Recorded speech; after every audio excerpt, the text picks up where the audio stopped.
ಕರ್ತನಿಗೆ ಶುಭಿಗಳು, ನಿಮ್ಮೆಲ್ಲರಿಗೆ ಶುಭಿಗಳು. ಚೆನ್ನಾಗಿದ್ದೀರಪ್ಪ? ಯೆಶುವ ಗ್ರಂಥ 1ನೇ ಅಧ್ಯಾಯ 6ನೇ ವಚನ. ನಿನ್ನನ್ನು ಕೈ ಬಿಡುವುದಿಲ್ಲ, ತೊರೆಯುವುದಿಲ್ಲ.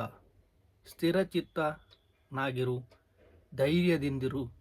ಯಾಕೆಂದರೆ ನಾನು ಈ ಜನರಿಗೆ, ಪಿತೃಗಳಿಗೆ ಪ್ರಮಾಣ ಮಾಡಿಕೊಟ್ಟವರಿಗೆ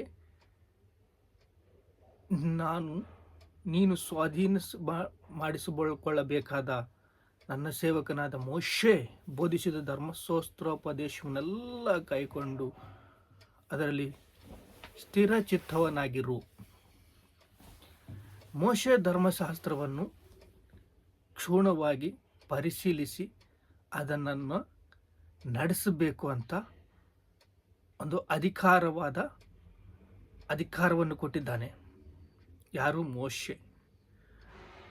ಮೋಶೆ ಯೆಹೋಶುವನಿಗೆ ಕೊಟ್ಟಿದ್ದಾನೆ.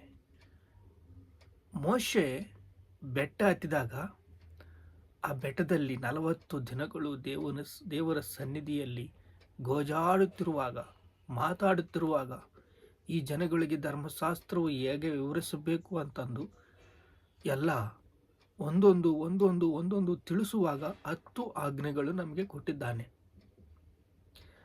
ಆ 10 ಆಜ್ಞೆಗಳಲ್ಲಿ ಅಲ್ಲಿ ಯೆಹೋಶುವ ಭಯಭಕ್ತಿ ಉಳ್ಳವನಾಗಿ, ಪಾಪ ಇಲ್ಲದವನಾಗಿ, ಯೇಸು ಕ್ರಿಸ್ತನಿಗೆ ಸಾದೃಶ್ಯವಾಗಿ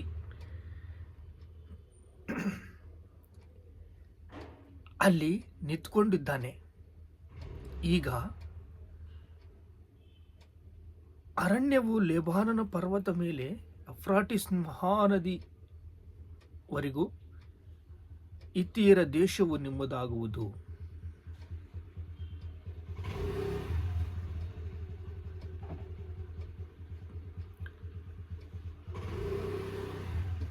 ನಿನ್ನನ್ನು ಕೈ ಬಿಡುವುದಿಲ್ಲ, ನಿನ್ನನ್ನು ತೊರೆಯುವುದಿಲ್ಲ.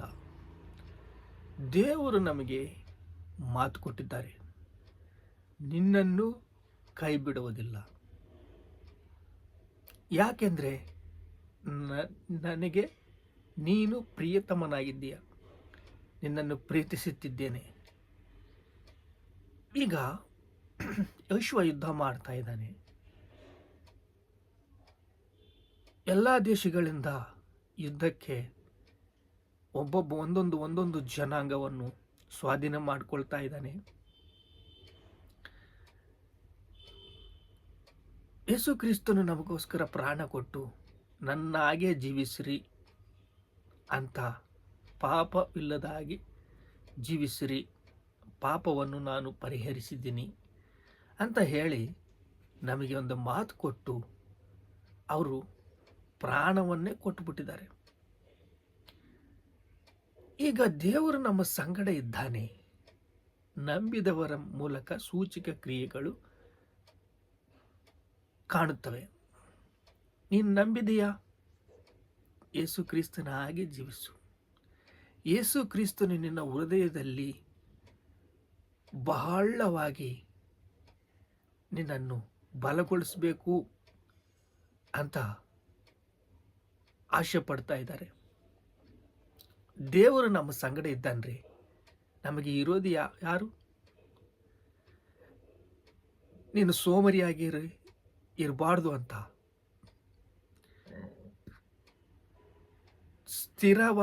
ಸ್ಥಿರಚಿತ್ತವನಾಗಿರು.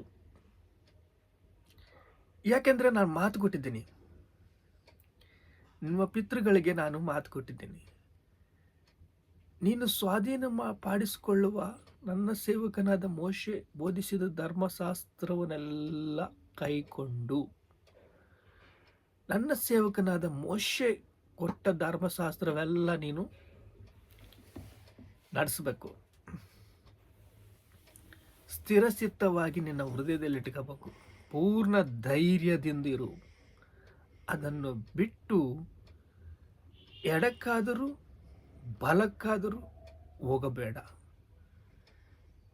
ಧರ್ಮಶಾಸ್ತ್ರವು ಯಾವಾಗಲೂ ನಿನ್ನ ಬಾಯಲ್ಲಿರಲಿ, ಹಗಲಿರುಳು ಅದನ್ನು ಧ್ಯಾನಿಸುತ್ತಾ ಅದರಲ್ಲಿ ಬರೆದಿದ್ದನ್ನೆಲ್ಲ ಕೈಗೊಂಡು ನಡಿ.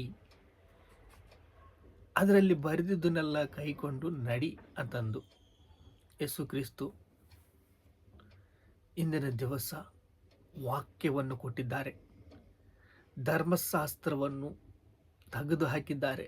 ಯಾಕೆಂದರೆ ಇದನ್ನೆಲ್ಲ ನೀನು ಮಾಡೋಕ್ಕಾಗಲ್ಲ ತಮ್ಮ. ನನ್ನ ಮಾತುಗಳು ಎರಡು ಮಾಡು. ಏನಂದರೆ ಪೂರ್ಣ ಹೃದಯದಿಂದ, ಪೂರ್ಣ ಶಕ್ತಿಯಿಂದ, ಪೂರ್ಣ ಬಲದಿಂದ ಯೇಸು ಕ್ರಿಸ್ತನನ್ನು ಆರಾಧಿಸು. ಇನ್ನೊಂದು ಮಾತಂದರೆ ನಿನ್ನ ಹಾಗೆ ನಿನ್ನ ನೆರೆಯವರನ್ನು ಪ್ರೀತಿಸು. ಅವರು ನರಕಕ್ಕೆ ಹೋಗಬಾರ್ದು ಅಲ್ಲ, ಅವರಿಗಾಗಿ ನೀನು ಪ್ರಾರ್ಥನೆ ಮಾಡು. ಅವರಿಗೆ ಮಾತು ಕೊಟ್ಟು ಅವರಾಗಿ ನನ್ನ ಹಾಗೆ ನೀನು ನಿಂತ್ಕ. ನನ್ನ ಹಾಗೆ ನೀನು ನಿಂತ್ಕೊಂಡ್ರೆ ಲೋಕಕ್ಕೆಲ್ಲ ನೀನು ಬೆಳಕಾಗಿರ್ತೀಯ. ಲೋಕದಲ್ಲಿ ಇರುವ ಹೃದಯದಲ್ಲಿರುವ ಕೆಟ್ಟ ಆಲೋಚನೆಗಳು, ವ್ಯಸನಗಳು, ದುಷ್ಟ ಜನಗಳು, ದುಷ್ಟ ಹೃದಯವು, ಕೆಟ್ಟ ಆಲೋಚನೆಗಳು ಇವೆಲ್ಲ ಕೂಡ ತೆಗೆದು ಹಾಕಬೇಕು ಅಂದರೆ ನೀನು ದೇವರ ಕಡೆಗೆ ತಿರುಗಬೇಕು. ಇಂದಿನ ದಿವಸ ದೇವರು ನಿಮ್ಮನ್ನು ಪ್ರೀತಿಸ್ತಾ ಇದ್ದಾರೆ. ದೇವರು ನಿಮ್ಮನ್ನು ಪ್ರೀತಿಸಿ ಹಗಲಿರುಳು ಅದನ್ನು ಧ್ಯಾನಿಸುತ್ತಾ ಅದರಲ್ಲಿ ಬರೆದಿದ್ದನ್ನೆಲ್ಲ ಕೈಗೊಂಡು ನಡಿ. ಹಗಲಿರುಳು ವಾಕ್ಯವನ್ನು ಸೇವಿಸು. ಹಗಲಿರುಳು ವಾಕ್ಯವನ್ನು ಸೇವಿಸಿ ಅದರಲ್ಲಿದ್ದುದೆಲ್ಲ ಧ್ಯಾನಿಸು. ಯೇಸು ಕ್ರಿಸ್ತನಾಗಿ ನಡಿ. ಏಕೆಂದರೆ ಅವರು ನಿನ್ನ ಹಾಗೆ ನಡೆಯುವುದಕ್ಕೆ ಆಗಲ್ಲ. ಯಾಕೆಂದರೆ ಪ್ರಾಣವನ್ನು ಕೊಟ್ಟಿದ್ದಾರೆ. ನಿನ್ನ ಪಾಪದಕ್ಕಾಗಿ ಪ್ರಾಣವನ್ನು ಸಲ್ಲಿಸಿದ್ದಾರೆ. ನಿನಗೆ ಯಾವ ಪಾಪವೂ ಇಲ್ಲ. ಇನ್ನು ಯೇಸು ಕ್ರಿಸ್ತನನ್ನು ಗಾಯ ಮಾಡ್ತೀಯ, ಯೇಸು ಕ್ರಿಸ್ತನನ್ನು ಬೇಸರಗೊಳಿಸ್ತೀಯ, ಯೇಸು ಕ್ರಿಸ್ತನನ್ನು ನಿನ್ನ ಸಲುವಾಗಿ ಯೇಸು ಕ್ರಿಸ್ತನನ್ನು ಪವಿತ್ರಾತ್ಮನು ನಿನ್ನ ಹೃದಯದಲ್ಲಿ ಇಟ್ಟಿದ್ದಾನೆ. ಹಗಲಿರುಳು ಅದನ್ನು ನಿನ್ನು ಧ್ಯಾನಿಸುತ್ತಾ ಯಾವಾಗಲೂ ಧರ್ಮಶಾಸ್ತ್ರವನ್ನು ಬಾಯಲ್ಲಿರಲಿ ಅಂದರೆ ಆವಾಗ ಮೋಶೆ 10 ಆಜ್ಞೆಗಳು ತಂದು ಮೋಶೆ ಯೆಹೋಶುವಗೆ ಒಪ್ಪಿಸ್ತಾ ಇದ್ದಾನೆ. ಹಗಲಿರುಳು ಅದನ್ನು ಧ್ಯಾನ ಮಾಡು, ಅದರಲ್ಲಿ ಬರೆದದ್ದನ್ನೆಲ್ಲ ಕೈಕೊಂಡು. ನಿಮ್ಗೆ ಗೊತ್ತಾ, ಯೇಸು ಕ್ರಿಸ್ತವರು 5ನೇ ಅಧ್ಯಾಯ 12ನೇ ವಚನದಲ್ಲಿ ಏನು ಹೇಳಿದ್ದಾರೆ ಅಂದರೆ, ಮತ್ತೆಯ ಸುವಾರ್ತೆಯಲ್ಲಿ, ನನ್ನ ಧರ್ಮಶಾಸ್ತ್ರವನ್ನು ನೀವು ಮಾಡೋಕ್ಕಾಗಲಿಲ್ಲ, ನಾನು ಮಾಡಿದ್ದೀನಿ. ಅದನ್ನು ನಾನು ನೆರವೇರಿಸಿದ್ದೇನೆ. ಪ್ರವಕ್ತೆಗಳ ಮಾತಾದರೂ ಧರ್ಮಶಾಸ್ತ್ರವಾದರೂ ಒಂದು ಮಾತನ್ನಾದರೂ ತೆಗೆದು ಹಾಕೋಕ್ಕೆ ಆಗೋದಿಲ್ಲ. ಯಾಕೆ ಗೊತ್ತಾ? ಅದನ್ನು ನಾನು ನೆರವೇರಿಸಕ್ಕೆ ಬಂದಿದ್ದೀನಿ. ನನ್ನ ಪ್ರೀತಿಯಿಂದ ನೀವು ಏನು ಮಾಡಬೇಕಂದ್ರೆ ಒಂದೇ ಒಂದು ಕೆಲಸ ಮಾಡಬೇಕು. ಪೂರ್ಣ ಹೃದಯದಿಂದ ಯೇಸು ಕ್ರಿಸ್ತನನ್ನು ಆರಾಧಿಸು. ಪೂರ್ಣ ಹೃದಯದಿಂದ, ಪೂರ್ಣ ಬಲದಿಂದ, ಪೂರ್ಣ ಶಕ್ತಿಯಿಂದ ಯೇಸು ಕ್ರಿಸ್ತನನ್ನು ಆರಾಧಿಸಿದಾಗ ನಿನ್ನನ್ನು ಪ್ರೀತಿಸ್ತೀನಿ, ನಿನ್ನ ಸಂಗಡ ಇರ್ತೀನಿ. ಪೂರ್ಣ ಧೈರ್ಯದಿಂದಿರು. ಅದನ್ನು ಬಿಟ್ಟು ಎಡಕ್ಕಾದರೂ ಬಲಕ್ಕಾದರೂ ಹೋಗಬೇಡ ತಮ್ಮ ಅಂತ ಮೋಶೆ ಯೆಹೋಶುವಗೆ ಹೇಳ್ತಾ ಇದ್ದಾನೆ. ಇಂದಿನ ದಿವಸ ಯೇಸು ಕ್ರಿಸ್ತ ನಮಗೆ ಹೇಳ್ತಾ ಇದ್ದಾನೆ, ನಾನು ನಿಮಗೋಸ್ಕರ ಪ್ರಾಣ ಕೊಟ್ಟಿದ್ದೀನಿ, ನನಗೋಸ್ಕರ ಬಾಳ್ರಿ, ಲೋಕಕ್ಕೆ ಬೆಳಕಾಗಿರ್ರಿ. ನಿನ್ನ ಮಾರ್ಗವೆಲ್ಲ ಸಫಲವಾಗುವುದು, ನೀನು ಹೋಗುವಲ್ಲೆಲ್ಲ ನಿನ್ನ ದೇವರಾದ ಯೆಹೋವ ನಿನ್ನ ಸಂಗಡ ಇರುವನು. ನೀನು ಹೋಗುವಲ್ಲೆಲ್ಲ ಯೆಹೋವ ನಿನ್ನ ಸಂಗಡ ಇರುವನು. ಯೇಸು ಕ್ರಿಸ್ತ ನಿನ್ನ ಸಂಗಡ ಇರುತ್ತಾನೆ.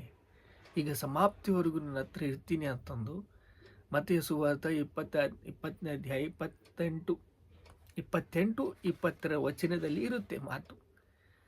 ಯುಗ ಸಮಾಪ್ತಿವರೆಗೂ ನಾನು ನಿಮ್ಮ ಸಂಗಡ ಇರ್ತೀನಿ.